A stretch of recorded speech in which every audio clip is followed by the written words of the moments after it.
The students of Primero Bachillerato A are going to tell a story which is called An Endless Night at the Secondary School. Unexpectedly, a group of students of Firsto Bachillerato got trapped at Jiménez de la Espada. All the teachers had left the school, locking the main door, after having finished a meeting with their pupils. Surprisingly, there was a technical problem with several mobile phones in Cartagena, and as a consequence, nobody could contact with their families or friends. It was the 29th of October, and the students of First Bachillerato had a meeting to organize a Halloween party. It started at 8 p.m., but the headmaster had to go soon, so they ended it early, at 8:45. The students decided to prepare games in the playground before going home. They were all looking at their phones as a normal thing would be doing if they were feeling bored. Daniela told them to play card games, so most of the class decided to join the game. After some time playing cards, they heard a very big noise coming from the entrance, and just seconds afterwards, the clattering sound of some case. They had been locked in high school. That's what they thought first. But as they weren't sure, Felix and Elisa went to check what had really happened. They were so nervous that they didn't know what they could do. The man who was shouting had a knife in his hand and was in the middle of a room, on the floor. Then Salah said, "We need to go, now!" At that moment, the boys started running. They were really confused. Eventually, they realized it was a replica of a human being. It was not a real man. When they all headed to the playground, everyone noticed that there was no one to be found, not even on the street.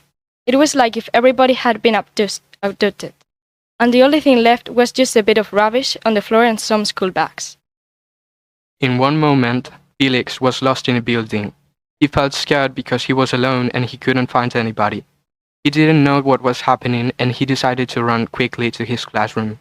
Actually, he was worried about his family because he hadn't been able to communicate with them.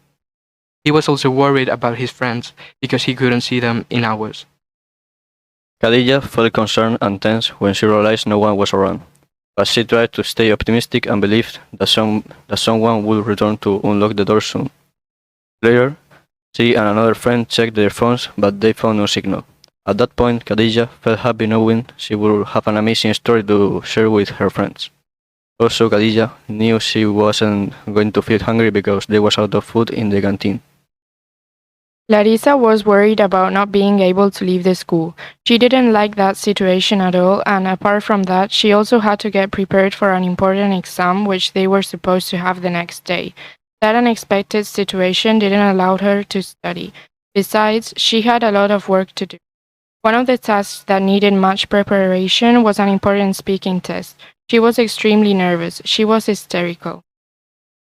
Alexander and his classmates were trapped inside their school. As they tried to figure out the situation, Alexander, with a hopeful smile, said, "Well, this is quite an adventure, isn't it? We can't call for help, but I'm sure we'll find a way out of here." Hours passed, but Alexander's optimism remained. He suggested, "We can play lots of games. They're interesting, terrifying Halloween stories. And the most important thing, this quite unexpected situation might bring us closer as a class." Otherwise, there was the weather. The day couldn't get any worse. Or maybe it could. Who would have thought that the weather would be like this, when it hadn't hailed here for years? The atmosphere was flooded by cold and by the sound of the windows being hit by the ice pellets falling heavily. Suddenly, a thunderous sound reached people's ears. It was an old window shattering, allowing the freezing air to get inside. While they were doing their stuff, Felix heard a scream, which seemed to come from Daniela, who was in another room. "Oh my God!" Daniela screamed, and then she began to cry. Meanwhile, the other students arrived at the room. Daniela was still sobbing, and Salah asked, "What happened to you?" Surprisingly, she answered that her favorite lipstick had broken, but suddenly another scream was heard. It said, "Help! I think my arm is broken." So they ran quickly where the shout came from, and they saw that Larissa had fallen down the stairs. "What's the matter?" asked Felix. "Someone pushed me downstairs," answered Larissa in tears. So they looked at each other to see who was missing, and Alexander said, "Where is Khadija?" They hadn't seen her since they had heard the first scream. They all started looking for her, and after a while, when they were near the women's toilet, they heard her screaming for help.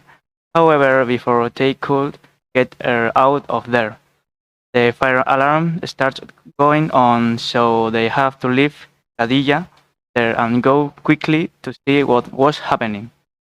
When they arrived at the alarm activator, there was no one there, but they realized that water puddles started to appear in some parts of the high school, so they went to see if Khadija was okay and noticed there was a leak in the toilet and it was impossible to get in. She was shouting hysterically and desperately, with all the strength her throat could stand. Would it be her ending? They were running out of time and the water level was increasing rapidly. It was completely impossible to open the door or the windows because of the pressure of water. The tension and desperation were evident in the atmosphere. Everyone started thinking of ideas, each one more ridiculous than the previous one. But suddenly, Daniela set light on the room with a good idea. It consisted on cutting off water. They should go to the mountain. When the rest of classmates heard Daniela's idea, they felt great relief after seeing that they could have found the solutions. But Felix thought that there would not be enough time to save her. Luisa said that they didn't know anything about how the machine worked.